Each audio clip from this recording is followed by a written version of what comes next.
Well, our 3,000 Words on Pornography was written by John Schweppe at the American Principles Project. And the APP has done some of the most incredible work in terms of advancing age verification for pornography in different states across the country.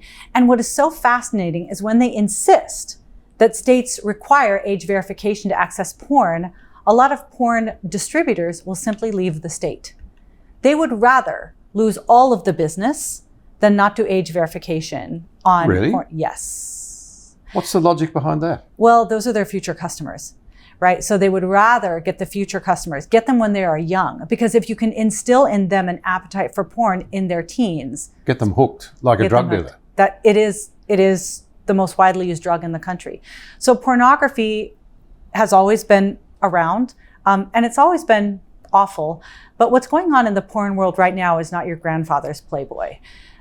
There was a transformation of porn that was enabled by the internet that made it virtually free, anonymous, and highly, highly accessible. At least when we were, when I was a kid, you'd have to go into an adult bookstore, or you'd have to go to the back of the video rental section or something. Now that's not the case at all. Further, the kind of porn has changed so greatly. It's not just images of people having sex. It's not just naked women. About 88%, 90%, 85% of porn content involves some level of violence for women. There's now all kinds of varieties of porn that John lists some of it. He doesn't even list the worst of it.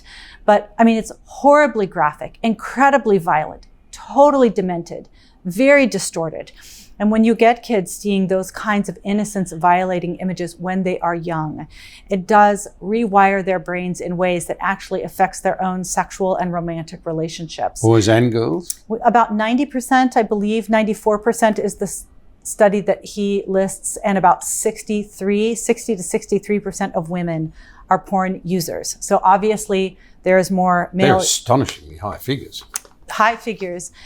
Different kinds of porn used by male and female users. Not as much violence among the female porn usage, but definitely still a problem in young women.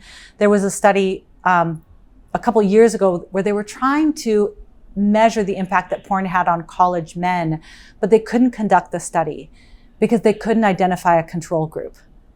Every young man in the college, they couldn't get enough non-porn users to participate in the study to come to a conclusion. So it actually has been declared a public health crisis by 16 states in the United States. It is something that we must do something about and that we can do something about. John spends a lot of time debunking this idea that porn is actually a form of free speech. It's not. It shouldn't be protected under free speech statutes. There's ways that we can and should regulate porn.